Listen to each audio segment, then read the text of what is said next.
Magandang araw po sa inyong lahat. Bali ngayon po, turuan ko na po agad kayo na makapag-English. Magbigay na po agad ako dito ng halimbawa. Ako ay masaya na makilala ka. Kapag in English po yan, ang una nyo po munang itra-translate ay itong ako ay bilang I am. Sumunod na itong masaya bilang happy. Sumunod po itong na bilang to.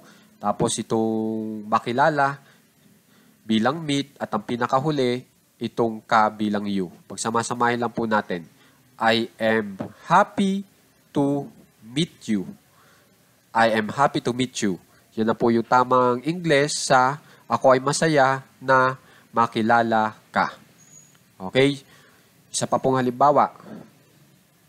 Subukan po natin itong makipagkompetensya. Yan ang gamitin natin.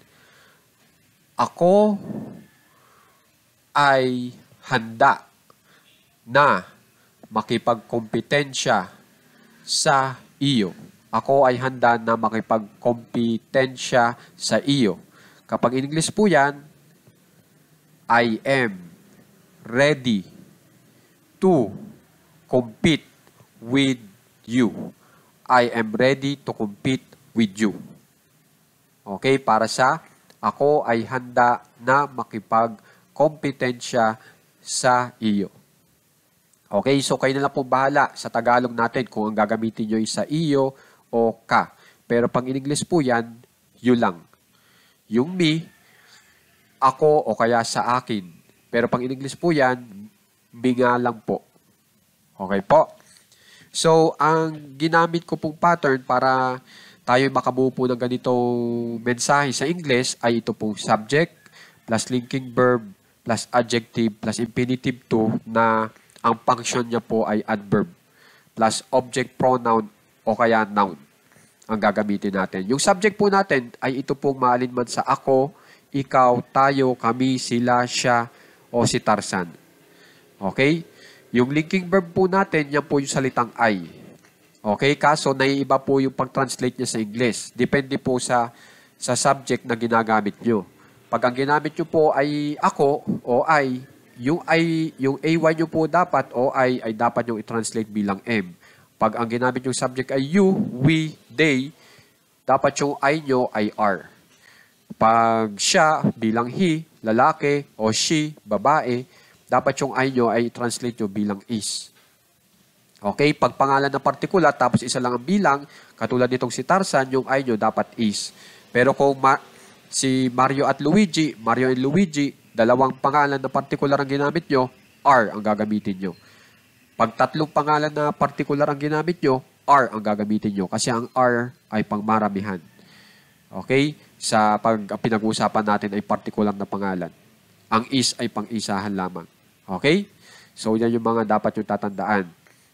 Tapos, ginagamit po natin ay am, are, o is na linking verb para masabi na itong nararamdaman natin na kasiyahan o handa tayo o sabik tayo ay ngayon nyo yan nararamdaman.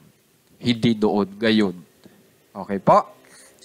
Tapos yung adjective po natin para masabi na mailarawan natin yung ating nararamdaman katulad ng masaya, handa, o takot. Yan po yung adjective natin.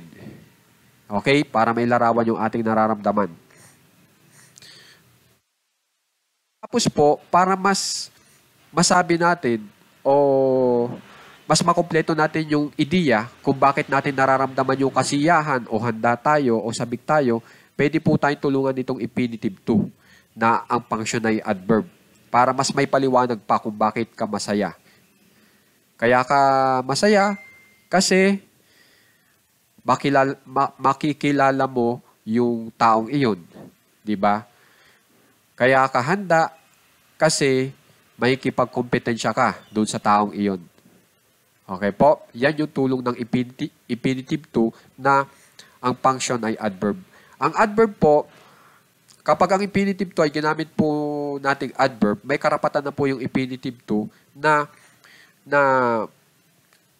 bigyan ng impormasyon yung adjective natin. Okay? So, kaya yung infinitive to po natin ay ginamit ko na naka-adverb. Okay? Pagdating naman po dito sa object pronoun, ito po yon, you hanggang dito sa kanya. Okay? You hanggang her. Pagdating dito sa object noun, yan yung particular na pangalan, katulad po nitong Mario. Okay? Lagi ko po itinuturo sa inyo, pag sinabing object pronoun, hindi po yan yung subject. Okay?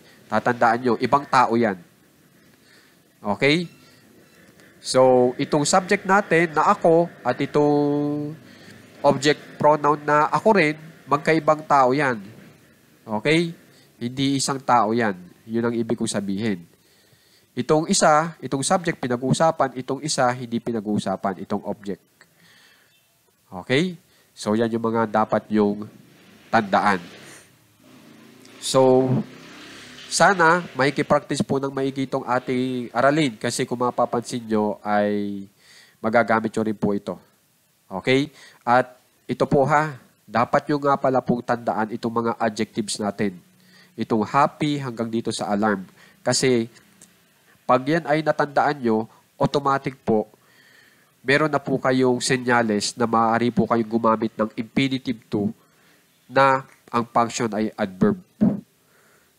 Okay? Yan po ha. Pag gumamit ka ng happy, pwede mong sundan agad ng to plus verb. Yung to plus verb po natin na kung saan yung verb natin ay naka-base form, yan po yung infinitive to. Okay? Yan yung kompletong infinitive to. Yung to na sa Tagalog ay na at saka itong meet na yan yung verb po natin na naka-base form. Ibig ko sabihin sa base form, yan yung original na spelling para sa meet. Pag tinignan nyo sa dictionary, itong meet ang pinakamalaking salita kapag hinanap nyo yung salitang meet. So, ang ibig lang sabihin doon, yan yung pinaka-original na spelling. Hindi yung MET o yung magkakaroon ng S sa dulo. Hindi po. Kundi MEET. Okay? Yun ang ibig sabihin ng base form. Original na forma o spelling noong naturang salita. Okay po? So, sana may kipag-aralan na maigi. At sana makapag-English na po agad kayo gamit po itong ating aralin. Maraming salamat po.